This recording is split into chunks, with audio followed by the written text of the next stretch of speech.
In studio from the United Way of Northwest Louisiana, Mr. Bruce Willson. He is the president, the CEO. And Ms. Rashida Dawson, you are the, financial stability, help an old guy out here. Yes, I'm the vice president of financial stability. Okay. Long title, I help people out with You're their looking finances. at Aaron, you're thinking, I could help. I get that. We'll talk about that later. Yeah.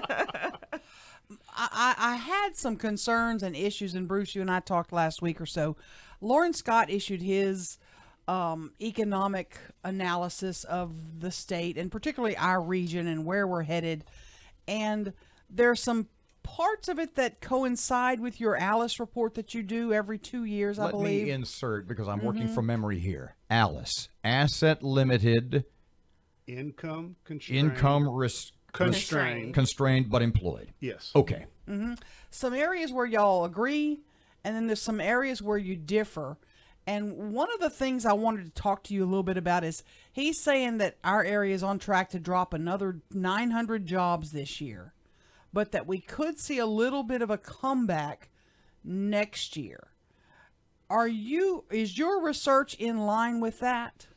Well, our research is reporting from a couple of years previous as to what has happened. He is forecasting what is going to be in the future, and so I don't have any reason to say that he's wrong. I just know that it's people. If it takes for a family of four about 51,000 to be financially secure, we've got 51% of the population in Caddo Parish don't live at that, and statewide it's about the same. Our folks are in tough shape.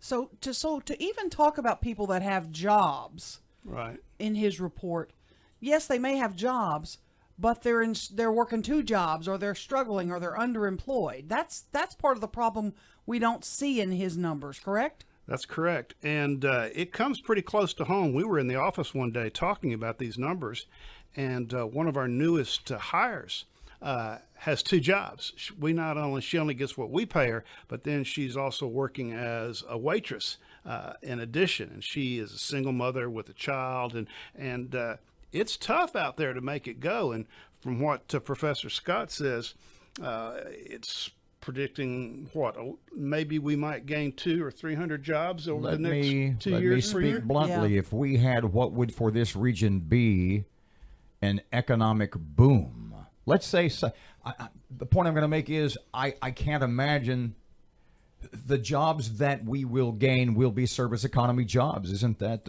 some legitimacy to that? In other words, $250,000 a year jobs aren't coming to the Arklatex as far as we can see. Well, yes, and to his credit, in his report, he said there are two areas that could show tremendous growth. The port could really catch fire and expand, and I don't mean that literally, but could really heat up and grow and provide. Which would be a boom for the area. It would be a boom. And also the General Dynamics, the IT campus that has been developed out at the next to Bipsy, that has some possibilities to create some higher paying jobs. But Robert, you're right. I mean, it's going to be tough. But he also says, when he mentions that, and I'm quoting from his report, he says, the not so great news is we see this trend being modest at best.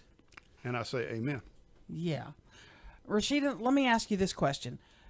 In your Alice report, there are people that are, I guess, in hidden poverty, that they're right there at the cusp and one paycheck away from being into poverty, correct? That's very correct. We have about, as far as in Northwest Louisiana, about 52% of our households are basically at that point of if they did have any kind of financial crisis, like, with healthcare. And plus, another thing to think about when we're dealing with our households and our Alice families, think about those times where if you do work a job and you work hourly and you get sick, guess what? If you don't work, you don't eat. And so a lot of people, that goes into their health and how they can't really take care of themselves in those certain ways. The vice president in charge of financial stability. I'm just guessing here. I would think you have, in other words, you're in charge of a whole bunch of financial counselors. Have I got that right? Not as of yet, but yes, we are working towards having. So you're the vice president in charge of yourself, who is a financial And- counselor. Isn't that a marvelous way to do business? I'm the vice president of this end of Kiel. No, and then also we have different partners who help us with this. So with some Explain of our to me programs, what you do, in other words. So in other words, for me, we have a program that's called Bank on Northwest Louisiana through United Way. That program does two things. One, we negotiate with banks and credit unions to be able to have safe and affordable second chance checking accounts for those who may have messed up their accounts in the past. And then also we work with them to find an alternative to payday lending. So try to make sure that they possibly can have a product for small dollar affordable loans.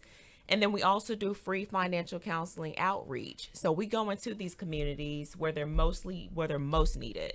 And we do it on an ongoing basis with our partners, which are banks, credit unions, financial counselors. And we literally set up shop and talk to them about the finances that they want to talk about, like their credit and home ownership. I don't want to get way off track. Let me ask one more. I don't want to get way off I track. got another You're good one fine. too. But I kind of want your opinion, because there has been a great deal of talk lately about payday lenders. Yes.